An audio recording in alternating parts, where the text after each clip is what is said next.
venha derramar o teu sangue redentor, Jesus, sobre todos nós. Venha derramar O teu sangue redentor, curar minhas feridas, sarar a minha dor.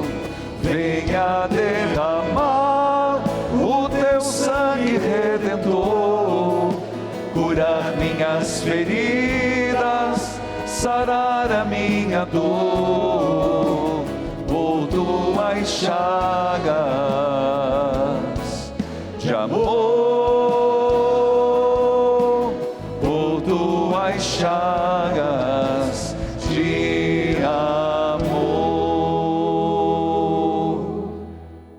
Cordeiro de Deus, que tiras o pecado do mundo, tende piedade de nós. Cordeiro de Deus, que tirais o pecado do mundo, Tende piedade de nós. Cordeiro de Deus, que tirais o pecado do mundo. Tende piedade de nós. Padre, que salada, não entendi nada. O senhor começou cantando, venha derramar o seu sangue redentor, e depois começa com o final da missa, deu um lapso. Na verdade, queridos filhos e filhas, vocês hão de entender durante a homilia, mas as coisas estão estritamente conectadas. Comecemos com a primeira leitura, que é do livro do profeta Isaías. Começa a falar da vocação do servo sofredor. Você já ouviu, certamente, da quaresma, de forma particular, se fala do servo sofredor. E sempre a igreja viu no servo sofredor, por mais que é um texto do Antigo Testamento, atribuição em Jesus Cristo. Mas nós vemos Jesus Cristo, à luz do ressuscitado. Mas padre, e no tempo? Vamos lá. No tempo nós estamos falando mais ou menos de 500 anos antes de Jesus nascer. Esse texto foi escrito num propósito. Ele fala de que um servo sofredor, alguém irá exercer o papel de purificar, restaurar, trazer de novo a harmonia, mesmo que no sofrimento, irá trazer de novo a estabilidade, mesmo na insegurança, para o povo de Israel. Mas padre, diga quem é esse servo sofredor. Não há convergência, não há unanimidade quanto à identidade do servo sofredor. Mas se você pode pegar no seu aplicativo da obra Evangelizar, vai ver que diz assim: servo sofredor como Israel. O povo de Israel que estava, naquele momento, pisado, estava naquele momento escravizado, não da primeira escravidão do Egito, a segunda escravidão, quando foram deportados. Aquele povo que, quando estava na terra estrangeira, falava assim: nós temos um Deus que nos libertou do Egito, um Deus que nos deu de comer.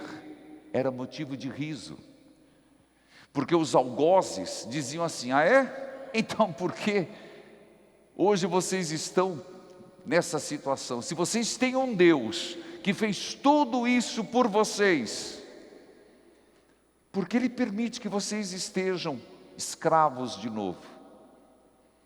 Daí que a primeira leitura vem nos dizer que aquele que, mesmo na dificuldade, mesmo nas provações, for fiel a Deus, Deus o exaltará.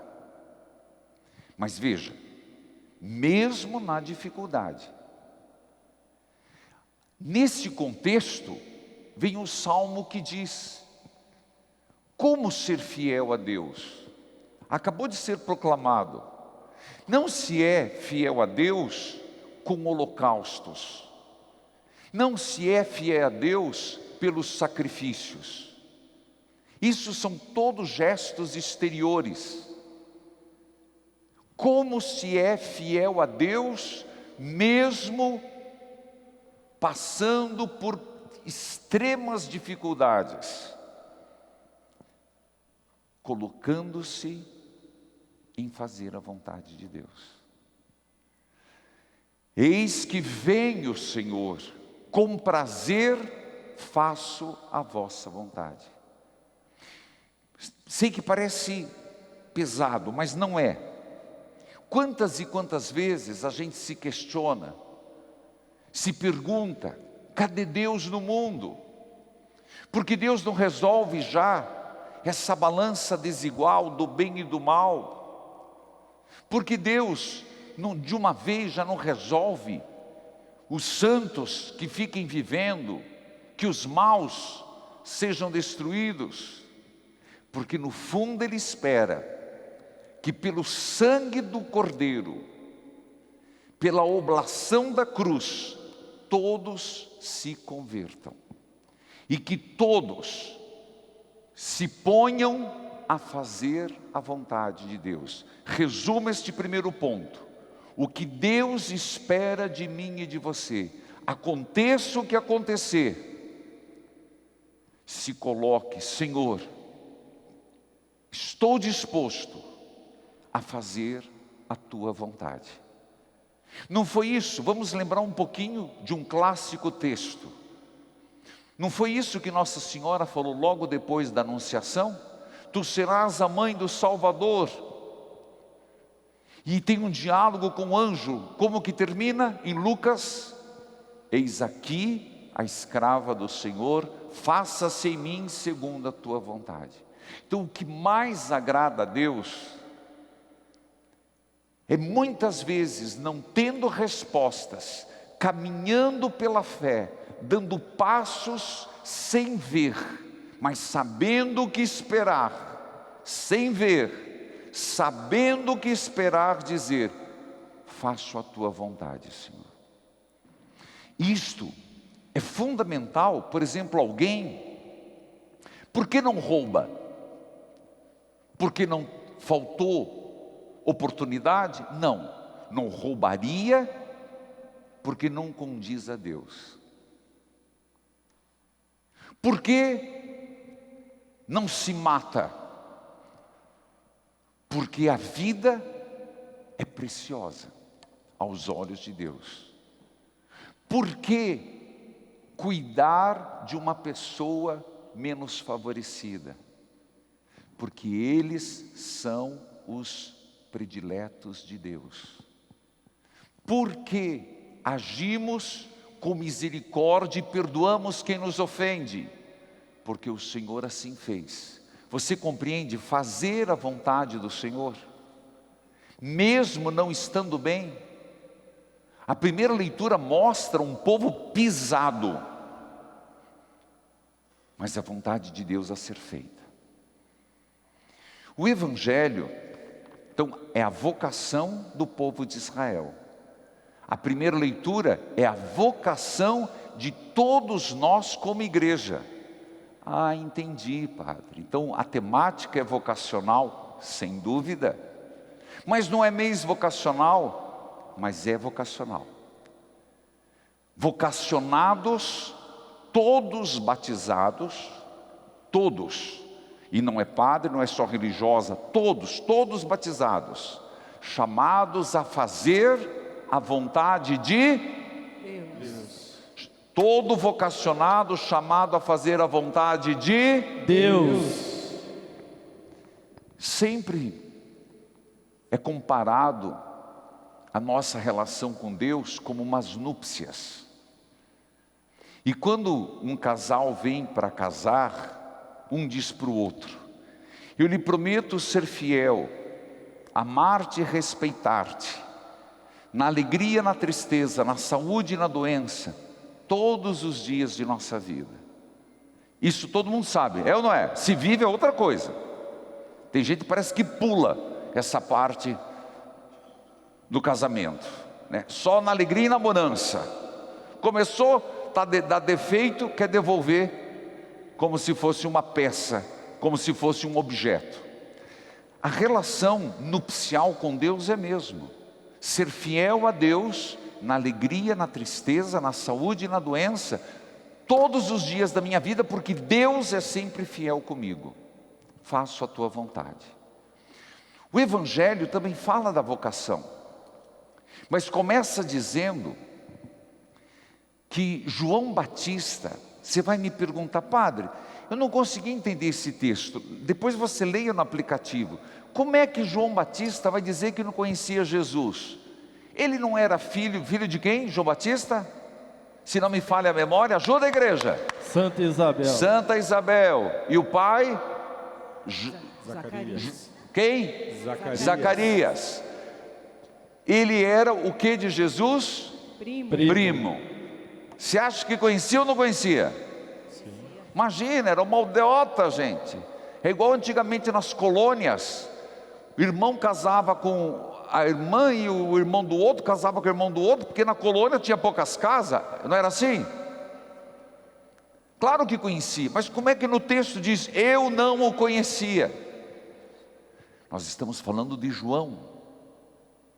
E o evangelista João, ele está querendo mostrar como vocacionados somos no Senhor. Veja, João viu Jesus e disse, eis o Cordeiro de Deus, que tira o pecado do mundo.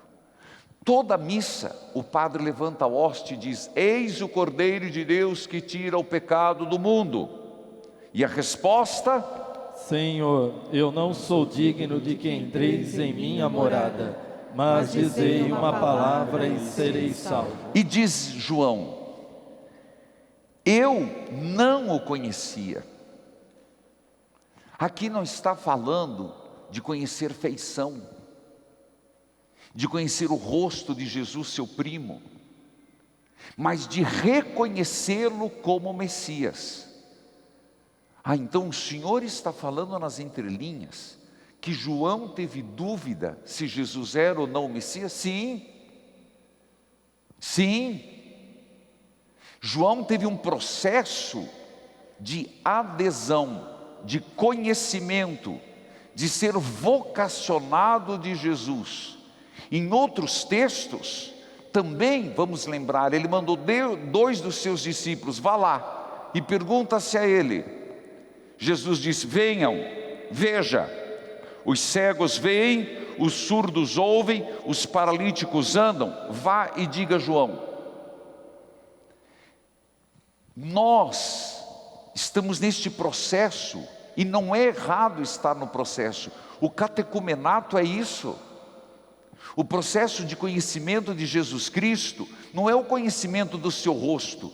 Vira e mexe, eles ficam fazendo, agora com inteligência artificial, como é que era o rosto de Jesus. Sendo bem sincero, é uma curiosidade até fútil. Porque a verdadeira busca nossa é conhecer a essência de Jesus Cristo. Eu não o conhecia. Muitos de nós estamos nesta fase.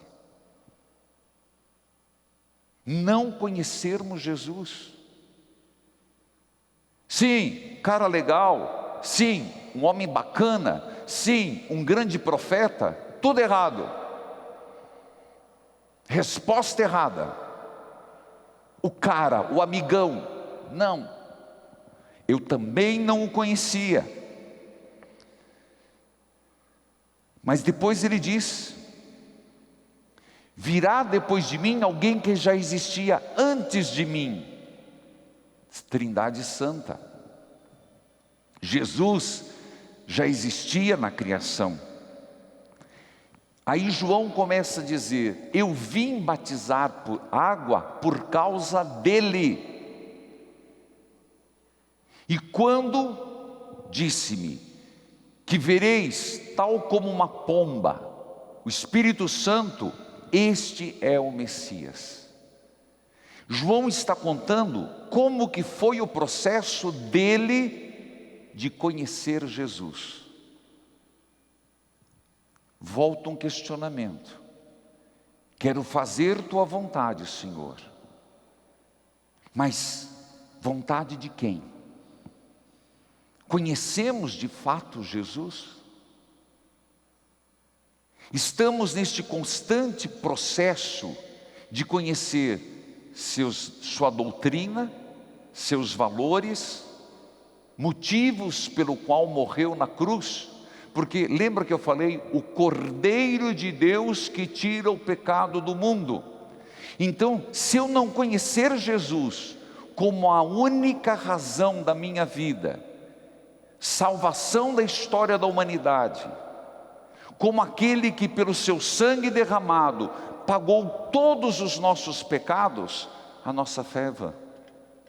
Estamos errados. Aí todas as religiões serão iguais, tudo igual. Aí, meu filho, tudo vai num balaio e tudo fica farinha do mesmo saco. O Cordeiro de Deus que tira o pecado do mundo. Não ontem, para sempre e na história hoje. Filhos amados, aí vem a segunda leitura. A segunda leitura é do grande apóstolo Paulo. E por 5 domingos, nós vamos escutar gradativamente texto da carta aos Coríntios. Essa é a introdução. Em tudo quero fazer a vontade do Senhor. Jesus é o Cordeiro de Deus. E Paulo começa dizendo, eu apóstolo de Jesus Cristo, e também Sóstenes, veja o que diz ali, por vontade de Deus. E a igreja que está em Corinto, aos que foram santificados em Jesus. Paulo, também vocacionado, por vontade de Deus, apóstolo. E por que ele escreve esse texto? Coríntios era uma comunidade cheia de problemas. Diziam que conheciam Jesus, mas não conheciam. Qualquer semelhança é mera coincidência. Nós conhecemos Jesus. Tinha um problema de impureza sexual. Nós conhecemos Jesus. No meio deles tinha briga na hora da missa. Credo, padre. Sim, Paulo corrige. Que tinha uns que chegavam mais perfumado, mais cheio de joias. Qualquer semelhança é mera coincidência. Tinham lugares especiais. E Paulo corrige. Depois diz, entre vocês, nós conhecemos Jesus, mas apareceu lá um pregador, todo mundo seguiu o outro pregador, esquecendo do que Paulo ensinara. Então vem o texto para dizer, se conhecemos Jesus, temos que viver como tal. Paulo começa dizendo, vocês foram santificados em Cristo, chamados a ser santos. Às vezes esquecemos disso. Entenda que a palavra santo, às vezes é apartados. Não que a gente não possa viver no mundo, nós estamos no mundo, eles também viviam com gentios. Mas por causa de Jesus, há muitas coisas que não nos convêm. Nos apartamos não porque somos melhores, mas porque Ele é o Cordeiro de Deus. Então tudo mais se torna menos diante daquele que tira o pecado do mundo. Sei que parece bastante teológico, mas somos vocacionados, somos chamados como igreja, somos desafiados em tudo fazer a vontade de Deus. Somos impelidos a nos banharmos no sangue redentor do Cordeiro de Deus, a fazer o processo de conhecê-lo, não em sua estrutura física, mas conhecê-lo como pessoa divina. E somos chamados a viver como tal. Amém.